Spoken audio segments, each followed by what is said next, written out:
May mga pagkakaibigan na nagsisimula sa simpleng tawanan pero tumatagal ng higit pa sa panahon. Ito ang kwento ni Ramil at Ayla, dalawang magkaibigang nagkakilala pa noong 1994 sa isang panahon na mas uso pa ang disket kaysa cellphone at kung saan nagsimula ang isang samahang walang hangganan. Noong 1994, sa isang computer school sa Makati, isang tahimik na binata ang madalas makita sa computer lab, si Ramil. Mahusay siya sa programming, laging nauuna sa pagdebug at kilala bilang tech whiz ng klase. Isang araw, may bagong transferee, si Ayla. Tahimik, serious, pero palangiti.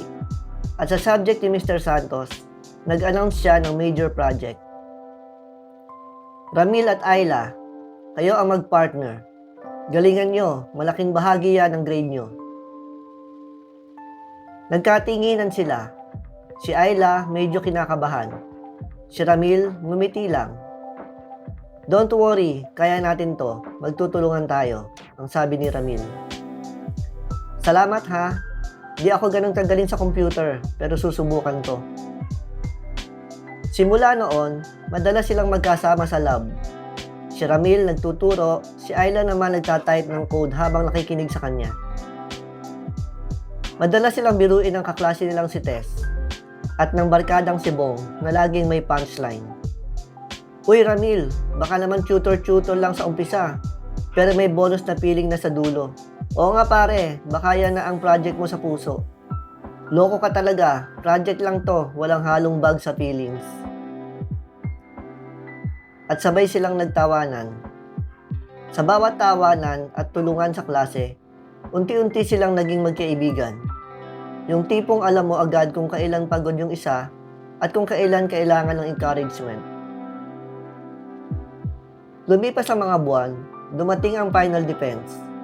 Kinakabahan si Ayla, nanginginig habang nagpe-present. Pero nandun si Ramil, laging kalmado, sumusuporta. Ramil, baka mag-crash yung system. Relax, na-test ko na yan kagabi, kaya natin to. At nang matapos ang presentation, palakpakan ng klase, sila ang highest score sa batch. Sa labas ng room, halos maiyak si Ayla sa saya. Grabe, kung wala ka siguro, di ko to kakayanin. Teamwork yan, kung ako lang, di rin makukumpleto. At doon nagsimula ang mas matibay nilang samahan. Hindi bilang magkasintahan, kundi bilang magkaibigang totoo.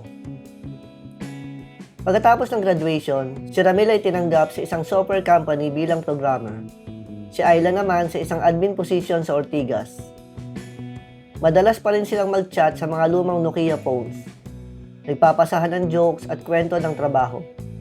Minsan sa tuwing may project si Ramil, si Ayla pa rin ang una niyang tinatawagan para magtanong ng opinyon. At kapag si Ayla naman ang stress sa reports, si Ramil ang unang nagpapadala ng break ka muna, coffee tayo. Lagi pa rin present si Tess at Bong. Ang mang-asar, ang magpatawa, at minsan tagapamagitan ng mga tampuhan. Seryoso ha, kung hindi talaga naging kayo, ewan ko na lang sa tadhana. Hindi lahat ng malapit kailangan maging magkasintahan, Tess. Minsan, mas masarap yung alam mong may tao nandyan kahit walang label. At tumahimik si Tess. Minsan, wala talagang punchline sa mga ganitong sagot. Taong 2004, nagkahiwalay ng landas ang barkada. Si Ramil, busy sa promotions at sa mga IT projects. Si Ayla naman, nadestino sa bagong office sa Mandaluyong. Pero kahit bihira na magkita, may mga tawag pa rin, may mga simpleng happy birthday text, at minsan may maikling coffee sa Greenbelt kapag parehong libre. Hanggang sa dumating si Lara, isang mabait na co-worker ni Ramil na naging asawa niya. At si June, isang office mate ni Ayla na laging nagpapakain sa team tuwing Friday, ang siyang minahal ni Ayla. Magkaibang buhay na pero magkaibigan pa rin. Hindi naiilang ang mga asawa nila kasi alam nila ang samahan ni Ramil at Ayla ay tapat at may respeto. Isang araw, nagkita silang apat sa isang simpleng dinner. Tawa lang ng tawa si Lara sa mga kwento ng college days, habang si June naman parang proud pa na close ang magkaibigan. Ang saya niyo palang barkada noon. Si Ayla daw ang honor student, si Ramil tagapagligtas ng project. At least, alam kong kung sakaling magka-problema sa computer, may Ramil na pwedeng tawagan. Ang maganda, walang selosan, walang awkwardness, puro respeto at tunay na pagkakaibigan. Ngayon, taong 2025, 3 dekada na mula nang una silang nagkakilala. May kanya-kanya na silang pamilya, pero tuwing may kumustahan sa chat, nandyan pa rin ang simpleng kumain ka na o ingat sa biyahe.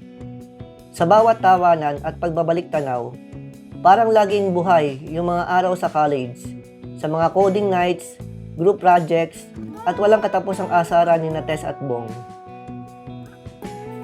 At sa dulo ng bawat pag-uusap, palaging may katahimikan na puno ng paggalang at pasasalamat. Hindi man sila nagkatuluyan, pero alam nilang naging tama ang lahat.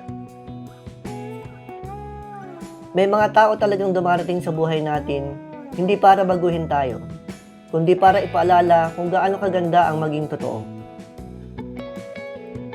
Salamat sa panonood at pakikinig ng kwento ni Ramil at Ayla. Isang paalala na may mga pagkakaibigan na mas matibay pa kaysa pag-ibig.